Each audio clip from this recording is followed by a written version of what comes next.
Hello, Little Mouse. Chapter 11. A Miraculous Ladybug Fanfiction written and narrated by Mira Rose. Artwork by CandyFluffs on Instagram. You can find a link to CandyFluffs' social media, including her super cute store, in the description box below. Now then, if you haven't already, make sure you check out the other 10 chapters of the story before moving on to this chapter, and leave a like, comment, subscribe. If you aren't sure what to comment to support the YouTube algorithm, put "Plag was wrong." Now then, please enjoy Hello, Little Mouse, Chapter 11. Adrien Agreste as Cat Noir. Cat chuckled as Ladybug swung in. It wasn't like her to be the second one here. "Hey, Bugaboo. What's the situation?" "I'm used to being a hunter, not the prey." "Huh?" Cat grabbed his partner by the waist and jumped to the side, just in time to save the two of them from an elephant-riding Akuma victim. "What, is the circus in town or something?" Cat asked. "No, it's an animal rights activist." Ladybug pointed at the victim. "The one who got arrested yesterday for cutting the cages open." "Didn't the Parasue say no more elephants years ago?" Ladybug pulled him closer, the two of them holding on to each other now, as she pulled her yo-yo out. "It might be part of the akumatization." "We should split up," he suggested. "It's no good if we both get stuck in a cage she's handing out." "Please. We both know that caging ability of hers has nothing on your cataclysm." The compliment burned his chest. "Well, there's that. But if we can't get her away from that elephant, we'll have trouble." Her smirk told him she already had a plan. Ladybug?" he asked, knowing that look in her eye all too well. "You know what elephants are scared of, Cat Noir?" "Mice." "I'll be right back. Don't get your tail caught, kitty." "Yeah, sure, leave me with the hard job," he called back, but she was already gone, not even leaving her warmth behind. "All right, zoo freer, let's duke it out." Cat jumped down, landing square on the elephant's back as the victim turned around, her bolt cutters gleaming in the sunlight. "Cat Noir," the victim began. "Give me your miraculous and surrender," he mocked. "Don't you have anything original to say?" The victim gritted her teeth and started attacking, and while it was difficult enough to fight on an elephant's back, something spooked the beast as they dueled. MultiMouse. She was here.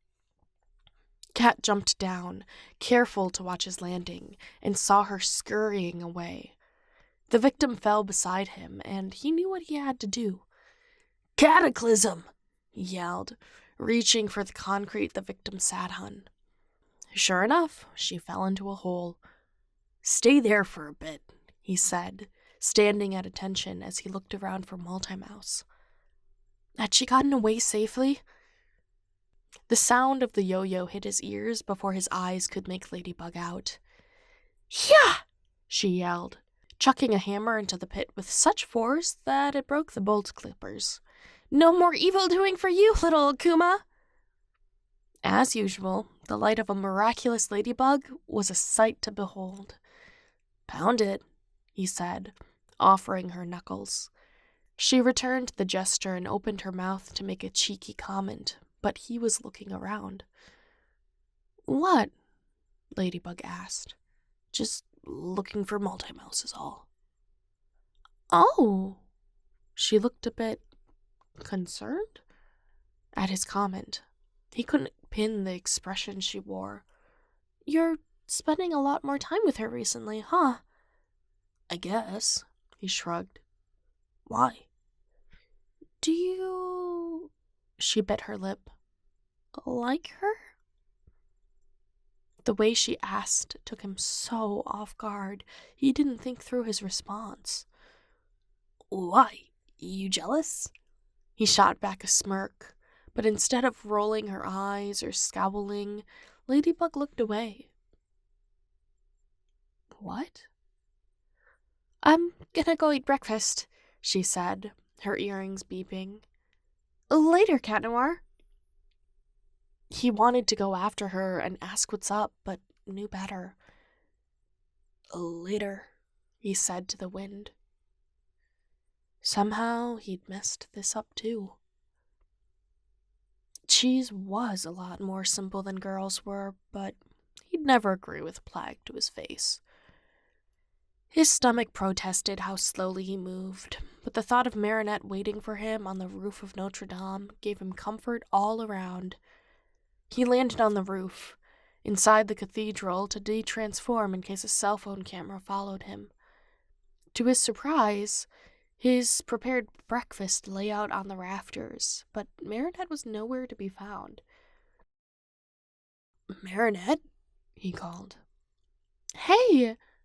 Her voice echoed across the ceiling. Adrien ran a hand through his hair before holding out his knuckles. Good job out there. Marinette appeared, her eyes tracing down his neck to his knuckles, then back to his eyes. That's, you and Ladybug thing? Yeah. Strike 3, Agreste. No luck with the girls today. Try again next inning. Well then. She glanced away, but he couldn't get a clear view of her face with all the stained glass filtering colors onto her skin. Good job out there, kitty. She pressed a kiss to his cheek before he had time to respond, much less think about the gesture. You too, he said, grabbing her hand. The last thing he wanted was to make it awkward. He pulled her knuckles to his lips, placing a kiss on her fingers. Little mouse. Breakfast? She turned away, nonchalant, like it was something they did every day. Yeah, breakfast sounds great. Actually, no. Plague was wrong. When it came to Marinette, girls were easier to handle than cheese. But whatever. It was time for breakfast. Thank you so much for listening. Once again, the art is by CandyFluffs, link in the description box. And if you've listened this far, don't forget to like this video and leave a comment. If you don't know what to comment, put time for breakfast.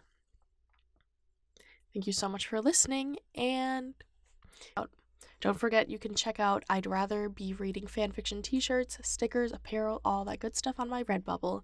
I will catch you in the next one. Bye!